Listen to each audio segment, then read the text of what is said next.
nanti dilakukan justifikasi secara apa yang ada kalanya langsung, ada kalanya juga menunggu waktu. Itu ini diantaranya seperti itu. Ini terkait misalnya jadi mengutamakan masalah yang darurat dulu ya Pak Haji ya. Kalau penyelesaian untuk masalah darurat biasanya itu apakah harus mengumpulkan untuk mencari identifikasi permasalahannya untuk informasi? Ya makanya perlu identifikasi masalah, perlu menginventarisir permasalahan seperti apa masalah yang itu, dampaknya seperti apa, kajian perlu ada. Setiap masalah itu ada bobot dan waktunya, bisa harus secepatnya diputuskan, atau pula permasalahan itu solusinya ya menunggu ya tadi secara komprehensif harus harus dikaji terlebih dahulu, termasuk juga artinya permasalahan-permasalahan yang ada di sekitar kita ini. Ada kalanya masalah itu ya semuanya mengandung kebaikan, tapi harus ada bobot.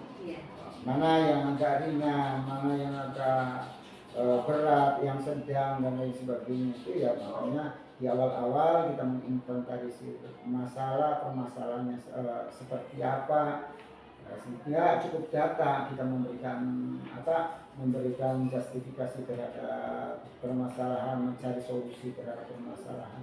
Manakala masalah itu menyangkut atau berkaitan dengan hal-hal yang sifatnya besar, perlu masukan-masukan referensi dari teman-teman, bukan hanya sekedar teman tapi stakeholder yang ada di SMP Negeri 1 Karangapel ini. Ya kira-kira dimintai pendapatnya ataupun masukannya kita terima dan sebagai referensi saja, tapi intinya adalah keputusan pimpinan atau keputusan kepala sekolah yang harus dikedepankan. Itu diantara seperti itu. Jadi untuk keputusan kembali lagi, misalnya hasil yang dalam JAP tidak darurat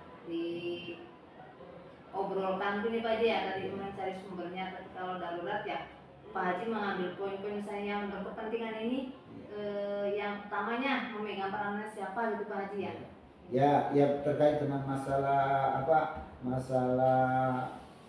darurat dan tidaknya, itu permasalahan itu ya kembali lagi kita kaji. Kepala sekolah harus punya bahan yang cukup untuk mengeksekusi sebuah permasalahan, solusinya seperti apa. Satu itu. Yang kedua juga bekal pengalaman dari seorang pimpinan agar keputusannya tidak salah. Terus kita karena keputusan pimpinan itu akan membawa dampak terhadap kebijakan yang diambilnya itu. Jadi intinya bahwa setiap permasalahan yang dihadapi itu mengandung resiko dan konsekuensi. Jadi sekiranya permasalahan itu dianggap ringan, cukup dilakukan oleh kepala sekolah, ya dipikir ya harus dilaksanakan, harus diputuskan. Tapi manakala permasalahan itu ya butuh waktu, butuh pemikiran yang luas, ya apa salahnya mencari solusinya, mendapatkan masukan-masukan atau punya referensi lah yang cukup untuk memberikan keputusan yang terbaik oleh kepala sekolah. Ini contoh kasus aja Pak Haji ya, yang mungkin tiap tahun kita alami gitu, itu pada saat kenaikan kelas tuh Pak Haji. Kan biasanya ada sidang untuk kenaikan kelas yang siswa yang bermasalah gitu ya. Di sana kan ada misalnya satu siswa yang bermasalah tentang kehadiran dengan hasil keputusan bersama itu, beberapa guru karena memang dinilai dari kehadirannya itu memang siswa tersebut jauh dari harapan, tapi untuk yang terkait dengan kebijakan pemerintah kebajikan tidak boleh anak tertinggal lagi anak tinggal kelas gitu ya. Iya, itu gimana Pak? Oke, terima kasih. Berkenaan dengan masalah kenaikan kelas. Jadi dalam kenaikan kelas ini biasanya ada rapat dewan guru untuk menentukan anak-anak ini naik atau tidak naik. Untuk menentukan naik dan tidak naik itu ada hal-hal yang perlu disampaikan, artinya perlu data, perlu mengedepankan aturan supaya jangan sampai nanti nimbang dari aturan yang kita buat gitu. Dalam kurikulum itu ada ketentuan kenaikan kelas, persyaratan lulus dan lain sebagainya, itu ada memenuhi kriteria naik atau lulus atau tidak gitu. Nah itu yang jadi bahan kepala sekolah, bahan rapat juga termasuk kepala sekolah memimpin rapat dewan guru untuk menentukan kenaikan kelas atau kelulusan kelas, harus ada dasarnya. Dasarnya ya dari kurikulum yang dibuat oleh SMP Negeri 1 Karanganyar ini seperti apa. Manakala sekian persen kehadiran tidak memenuhi syarat, yang kedua ulangan tidak memenuhi syarat atau nilai harian, nilai sumatif, nilai akhir semester dan lain sebagainya, manakala tidak memenuhi persyaratan itu, maka kan ya mau tidak mau harus anak juga harus menyadari, orang tua juga menyadari. Itulah pentingnya awal kita sosialisasikan kepada anak-anak supaya apa? Ya artinya supaya mengetahui ini kehadiran harus sekian persen. Kalau kurang dari sekian persen maka tidak naik. Yang kedua, manakala anak-anak melakukan pelanggaran disiplin, ya disiplin misalkan bukan hanya sekedar disiplin kehadiran, tetapi juga disiplin memenuhi nilai kriteria kenaikan kelas, termasuk juga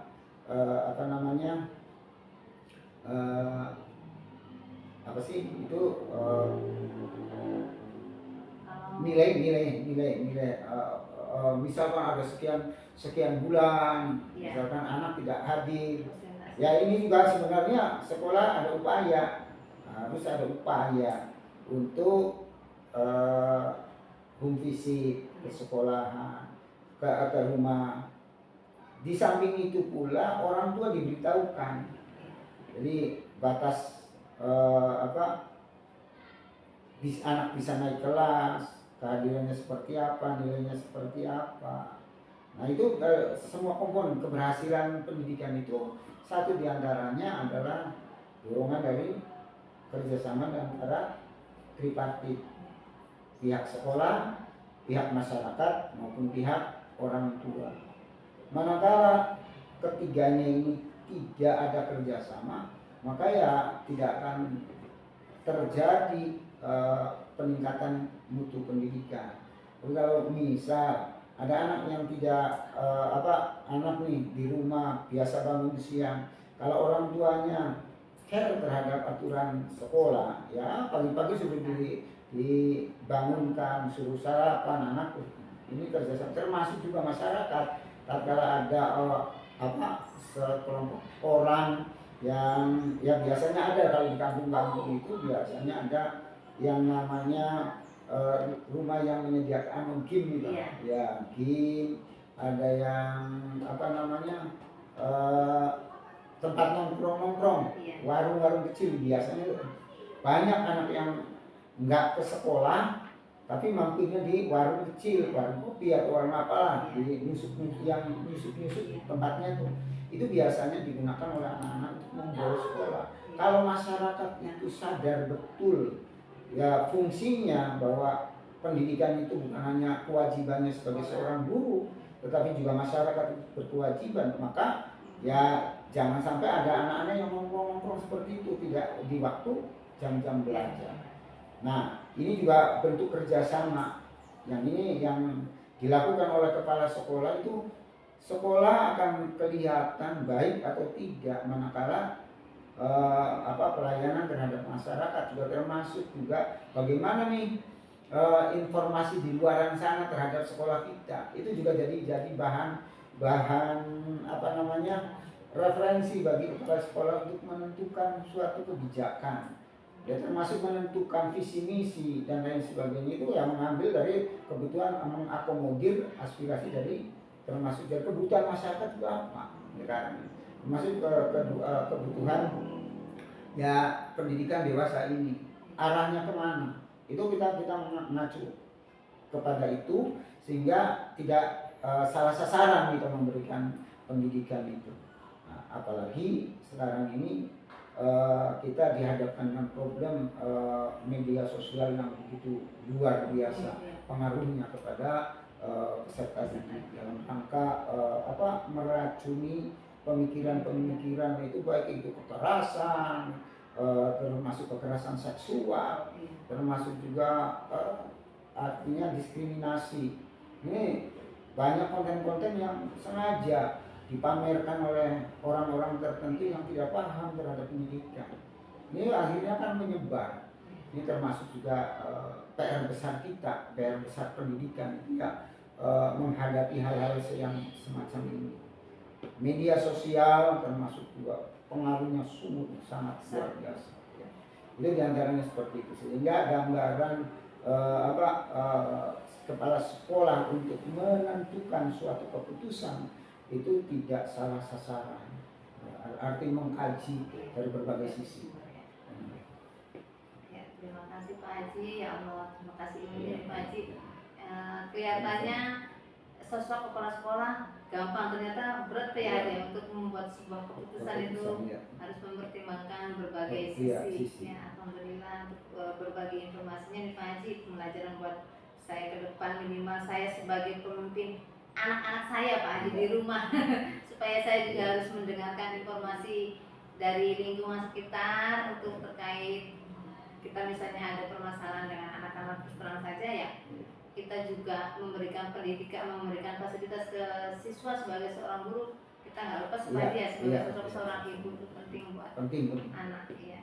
Ya, sekali lagi terima kasih Pak Haji sudah membantu saya, salah satunya yang menyelesaikan tugas. Semoga Pak Haji juga mensupport kami gitu semuanya. Iya, mudah-mudahan berjalan dengan lancar, Allah berikan kemudahan bagaimanapun kegiatan itu dalam rangka peningkatan profesionalan sebagai seorang guru dalam rangka menghadapi permasalahan-permasalahan yang sekarang ini.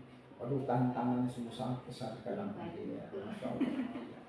Kita dituntut serba bisa ya Pak Haji ya, karena memang anak-anak sekarang ke media sosial melejitnya lebih jauh dari kita gitu.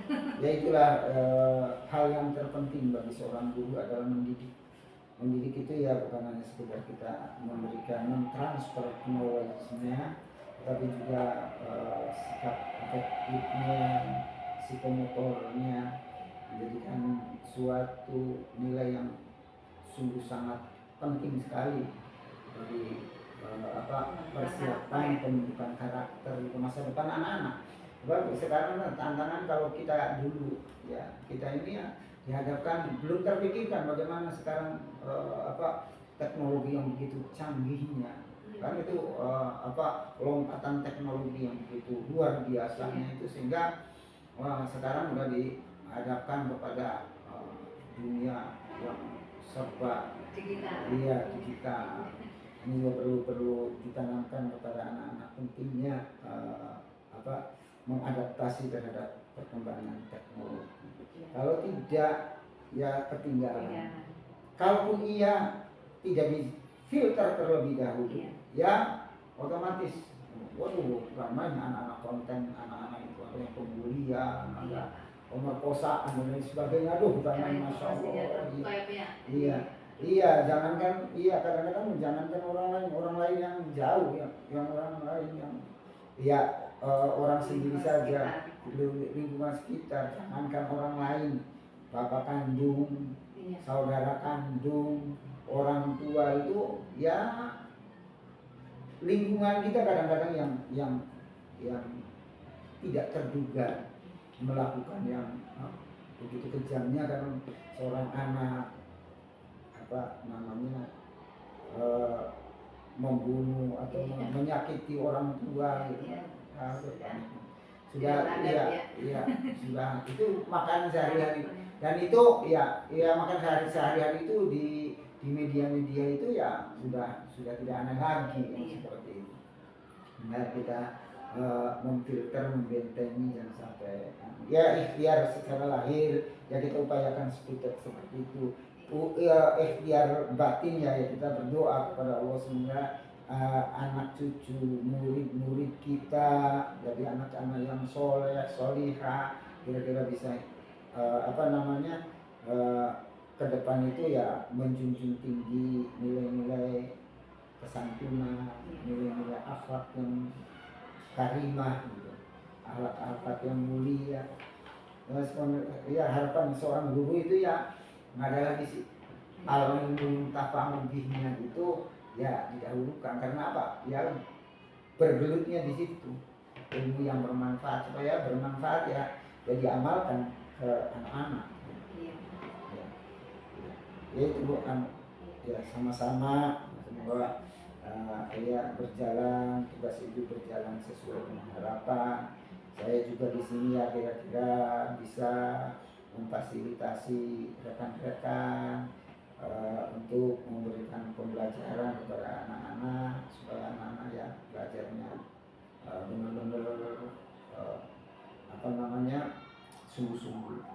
Sebab sekarang ini kita nih sudah dicap sebagai sekolah yang favorit, sedangkan masukannya itu sama dengan sekolah-sekolah yang lain. Maka kita harus berjibaku untuk mempertahankan image masyarakat terhadap kita itu ya harus kita pertahankan, bagaimanapun harus berkualitas walaupun bahannya sama dengan sekolah-sekolah yang lain. Tapi kita harus unggul dibandingkan dengan yang lain. Maka di dalam prosesnya perlu ketekunan, perlu lebih tambahan nilai lebih dari itu. Tantangan terbesar bagi kita ya. Dan ini ya sungguh alangkah alangkah beruntungnya kalau kita benar-benar tadi image masyarakat ataupun penilaian masyarakat terhadap sekolah kita ini ya termasuk sekolah yang favorit, karena kayak sesuai dengan harapan mereka menyekolahkan anaknya di sini. Di sininya berjuang ya, harus maksimal ya, karena itu motivasinya dari kepercayaan masyarakat itu yang memang kepercayaan itu mahal. Tatkala kita menyanyiakan kepercayaan orang lain, maka ya seumur hidup akan tidak percaya. Terima kasih Pak Haji atas waktunya, mohon maaf nih mengganggu. Sehat-sehat Pak Haji, terus memotivasi kami semuanya. Makasih Pak Haji. Assalamualaikum warahmatullahi wabarakatuh.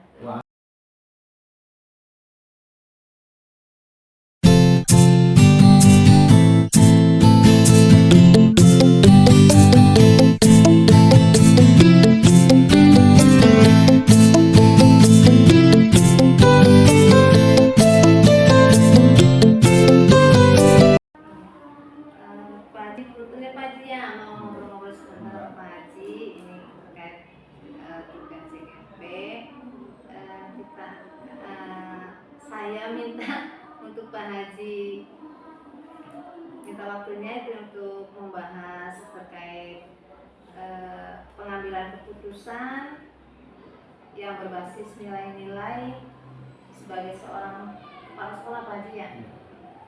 eh, seperti contoh dalam sebuah kasus saja Pak Haji ya. Kita membuat sebuah keputusan itu kan harus ada beberapa hal yang kita pertimbangkan Pak Haji ya. Di sini mungkin untuk permulaan obrolannya terkait pengambilan keputusan pada suatu kasus dilema etika yang ada di sekolah itu tujuannya apa ya Pak Haji ya? Ya, terima kasih ya. Berkenaan dengan suatu keputusan tentunya diawali dengan menganalisa permasalahan, menginventarisir permasalahan-permasalahan yang ada. Jadi dikumpulkan terlebih dahulu data-datanya supaya tidak salah memberikan keputusan. Artinya ada problem atau masalah yang mana yang harus didahulukan, ada kalanya masalah yang harus urgen dilakukan untuk dijustifikasi keputusannya. Ada pula yang boleh dikatakan keputusan itu harus dilihat secara komprehensif.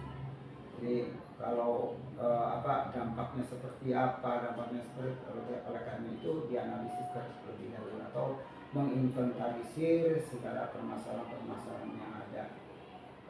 Setelah itu ya nanti dilakukan justifikasi secara apa yang ada kalanya langsung, ada kalanya juga menunggu waktu. Itu ini diantaranya seperti itu. Ini terkait misalnya jadi mengutamakan masalah yang darurat dulu ya Pak Haji ya. Ya. Kalau penyelesaian untuk masalah darurat biasanya itu apakah harus mengumpulkan untuk mencari identifikasi permasalahannya untuk informasi-informasi? Ya, makanya perlu identifikasi masalah, perlu menginventarisir permasalahan seperti apa masalah yang itu, dampaknya seperti apa, kajian perlu ada. Setiap masalah itu ada bobot dan waktunya, bisa harus secepatnya diputuskan, atau pula permasalahan itu solusinya ya menunggu ya tadi secara komprehensif harus harus dikaji terlebih dahulu, termasuk juga artinya permasalahan-permasalahan yang ada di sekitar kita ini. Ada kalanya masalah itu ya semuanya mengandung kebaikan, tapi kita harus ada bobot, mana yang agak ringan, mana yang agak berat, yang sedang dan lain sebagainya. Itu ya makanya di awal-awal kita menginventarisir permasalahannya seperti apa, sehingga cukup data kita memberikan justifikasi terhadap permasalahan, mencari solusi terhadap permasalahan. Manakala masalah itu menyangkut atau berkaitan dengan hal-hal yang sifatnya besar, perlu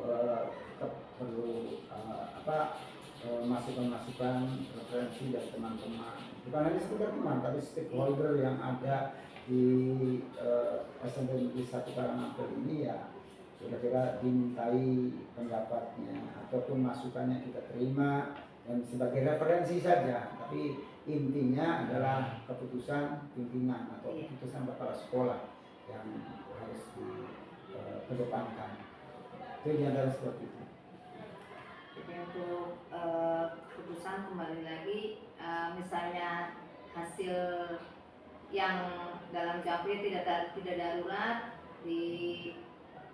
diobrolkan dulu Pak Haji ya, tadi mencari sumbernya. Tapi kalau darurat ya Pak Haji mengambil poin-poin misalnya yang berkepentingan ini, yang utamanya memegang perannya siapa gitu Pak Haji ya. Ya terkait dengan masalah darurat dan tidaknya, itu permasalahan itu ya kembali lagi kita kaji, kepala sekolah harus punya punya bahan yang cukup untuk untuk mengeksekusi sebuah permasalahan, solusinya seperti apa. Satu itu. Yang kedua juga pengalaman, bekal pengalaman dari seorang pimpinan agar keputusannya tidak salah. Terus kita karena keputusan pimpinan itu akan membawa dampak terhadap kebijakan yang diambilnya itu. Jadi intinya bahwa setiap permasalahan yang dihadapi itu mengandung resiko dan konsekuensi. Jadi sekiranya permasalahan itu dianggap ringan, cukup dilakukan oleh kepala sekolah, ya dipikir harus dilaksanakan, harus diputuskan. Tapi manakala permasalahan itu butuh waktu, butuh pemikiran yang luas, apa salahnya mencari solusinya, mendapatkan masukan-masukan atau punya referensi yang cukup untuk memberikan keputusan yang terbaik oleh kepala sekolah. Ini contoh kasus aja Pak Haji ya, yang mungkin tiap tahun kita alami gitu, itu pada saat kenaikan kelas tuh Pak Haji. Kan biasanya ada sidang untuk kenaikan kelas yang siswa yang bermasalah gitu ya. Di sana kan ada misalnya satu siswa yang bermasalah tentang kehadiran, dengan hasil keputusan bersama itu beberapa guru karena memang dinilai dari kehadirannya itu memang siswa tersebut jauh dari harapan, tapi untuk yang terkait dengan kebijakan pemerintah tuh Pak Haji kan tidak boleh anak tertinggal bagi anak tinggal kelas gitu ya. Iya, itu gimana Pak Haji? Oke, terima kasih. Berkenaan dengan masalah kenaikan kelas. Jadi dalam kenaikan kelas ini biasanya ada rapat dewan guru untuk menentukan anak-anak ini naik atau tidak naik. Untuk menentukan naik dan tidak naik itu ada hal-hal yang perlu disampaikan, artinya perlu data, perlu mengedepankan aturan supaya jangan sampai nanti nyimpang dari aturan yang kita buat gitu. Dalam kurikulum itu ada ketentuan kenaikan kelas, persyaratan lulus dan lain sebagainya, itu ada memenuhi kriteria naik atau lulus atau tidak gitu. Nah itu yang jadi bahan kepala sekolah, bahan rapat juga termasuk kepala sekolah memimpin rapat dewan guru untuk menentukan kenaikan kelas atau kelulusan kelas, harus ada dasarnya. Dasarnya dari kurikulum yang dibuat oleh SMP Negeri 1 Karanganyar ini seperti apa. Manakala sekian persen kehadiran tidak memenuhi syarat, yang kedua ulangan tidak memenuhi syarat atau nilai harian, nilai sumatif, nilai akhir semester dan lain sebagainya, manakala tidak memenuhi persyaratan itu, maka kan mau tidak mau harus anak juga harus menyadari, orang tua juga menyadari. Itulah pentingnya awal kita sosialisasikan kepada anak-anak supaya artinya supaya mengetahui ini kehadiran harus sekian persen, kalau kurang dari sekian persen maka tidak naik. Yang kedua, manakala anak-anak melakukan pelanggaran disiplin, misalkan bukan hanya sekedar disiplin kehadiran, tetapi juga disiplin memenuhi nilai kriteria kenaikan kelas, termasuk juga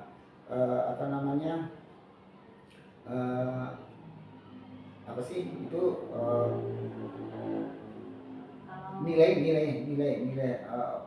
misalkan ada sekian bulan, Iya. misalkan anak tidak hadir. Presentasi. Ya ini juga sebenarnya sekolah ada upaya, harus ada upaya untuk home visit ke sekolahan, ke rumah. Di samping itu pula orang tua diberitahukan. Jadi batas anak bisa naik kelas, kehadirannya seperti apa, nilainya seperti apa. Nah itu semua komponen keberhasilan pendidikan itu satu diantaranya adalah dorongan dari kerjasama antara tripartit, pihak sekolah, pihak masyarakat maupun pihak orang tua. Manakala ketiganya ini tidak ada kerjasama, maka ya tidak akan terjadi peningkatan mutu pendidikan. Kalau misal ada anak yang tidak anak nih di rumah biasa bangun siang, kalau orang tuanya care terhadap aturan sekolah, ya pagi-pagi sudah dibangunkan, suruh sarapan anak, ini kerjasama, termasuk juga masyarakat. Tatkala ada sekelompok orang yang ya biasanya ada kalau di kampung-kampung itu biasanya ada yang namanya rumah yang menyediakan game gitu. Iya. Ya game, ada yang tempat nongkrong, Iya. warung-warung kecil. Biasanya banyak anak yang nggak ke sekolah tapi mampirnya di warung kecil, warung kopi atau warung apalah, di nyusuk-nyusuk tempatnya tuh. Itu biasanya digunakan oleh anak-anak untuk membawa sekolah. Kalau masyarakat itu sadar betul ya fungsinya bahwa pendidikan itu bukan hanya kewajibannya sebagai seorang guru, tetapi juga masyarakat berkewajiban, maka ya jangan sampai ada anak-anak yang nongkrong seperti itu tidak di waktu jam-jam belajar. Nah, ini juga bentuk kerjasama. Yang ini yang dilakukan oleh kepala sekolah itu, sekolah akan kelihatan baik atau tidak manakala pelayanan terhadap masyarakat, juga termasuk juga bagaimana nih informasi di luaran sana terhadap sekolah kita. Itu juga jadi bahan referensi bagi kepala sekolah untuk menentukan suatu kebijakan. Ya termasuk menentukan visi misi dan lain sebagainya, itu yang mengambil dari kebutuhan, mengakomodir aspirasi dari termasuk dari kebutuhan masyarakat itu apa, ya kan? Termasuk kebutuhan ya pendidikan dewasa ini arahnya kemana, itu kita mengacu kepada itu sehingga tidak salah sasaran kita memberikan pendidikan itu. Nah, apalagi sekarang ini kita dihadapkan dengan problem media sosial yang begitu luar biasa pengaruhnya kepada peserta didik dalam rangka meracuni pemikiran itu, baik itu kekerasan, termasuk kekerasan seksual, termasuk juga artinya diskriminasi. Ini banyak konten-konten yang sengaja dipamerkan oleh orang-orang tertentu yang tidak paham terhadap pendidikan. Ini akhirnya akan menyebar. Ini termasuk juga PR besar kita, PR besar pendidikan ya, menghadapi hal-hal yang semacam ini. Media sosial termasuk juga pengaruhnya sungguh sangat luar biasa. Ya. Itu diantaranya seperti itu. Sehingga gambaran kepala sekolah untuk menentukan suatu keputusan itu tidak salah sasaran, arti mengkaji dari berbagai sisi. Ya, terima kasih Pak Haji, ya Allah, terima kasih Pak Haji. Kelihatannya sosok kepala sekolah gampang, ternyata berat ya untuk membuat sebuah keputusan itu harus mempertimbangkan berbagai sisi. Ya, alhamdulillah untuk berbagi informasinya nih Pak Haji, pembelajaran buat saya ke depan, minimal saya sebagai pemimpin anak-anak saya Pak Haji di rumah supaya saya juga harus mendengarkan informasi dari lingkungan sekitar untuk terkait kita misalnya ada permasalahan dengan anak-anak terus terang saja ya, kita juga memberikan pendidikan, memberikan fasilitas ke siswa sebagai seorang guru, kita nggak lupa sebagai sebagai seorang ibu itu penting buat anak ya. Ya sekali sekali lagi terima kasih Pak Haji sudah membantu saya, salah satunya yang menyelesaikan tugas. Semoga Pak Haji juga sudah mensupport kami gitu semuanya. Iya, mudah-mudahan berjalan dengan lancar, Allah berikan kemudahan. Bagaimanapun kegiatan itu dalam rangka peningkatan profesionalan sebagai seorang guru dalam rangka menghadapi permasalahan-permasalahan yang sekarang ini, waduh, tantangannya sungguh sangat besar dalam ini ya. Masya Allah. Kita dituntut serba bisa ya Pak Haji ya, karena memang anak-anak sekarang ke media sosial lebih jauh dari kita gitu. Ya itulah hal yang terpenting bagi seorang guru adalah mendidik. Mendidik itu ya bukan hanya sekedar kita memberikan mentransfer knowledge-nya, tapi juga sikap efektifnya, psikomotornya, menjadikan suatu nilai yang sungguh sangat penting sekali bagi persiapan pembentukan karakter di masa depan anak-anak. Sebab sekarang tantangan kalau kita dulu ya, kita ini ya dihadapkan belum terpikirkan bagaimana sekarang teknologi yang begitu canggihnya, kan itu lompatan teknologi yang begitu luar biasanya itu, sehingga sekarang sudah dihadapkan kepada dunia yang serba digital. Ini juga perlu ditanamkan kepada anak-anak, pentingnya mengadaptasi terhadap perkembangan teknologi. Kalau tidak ya ketinggalan. Kalaupun ia tidak difilter terlebih dahulu, ya otomatis waduh ramainya anak-anak konten, anak-anak itu ada yang pembulian, ada pemerkosaan dan lain sebagainya. Aduh, bukan main, Masya Allah. Iya, kadang-kadang jangankan orang lain yang jauh, yang orang lain yang orang sendiri saja, lingkungan sekitar, jangankan orang lain, bapak kandung, saudara kandung, orang tua itu, ya lingkungan kita kadang-kadang yang tidak terduga melakukan yang begitu kejamnya, karena seorang anak membunuh atau menyakiti orang tua gitu. Sudah sudah itu makan sehari-hari, dan itu makan sehari-hari itu di media-media itu ya sudah tidak aneh lagi seperti itu.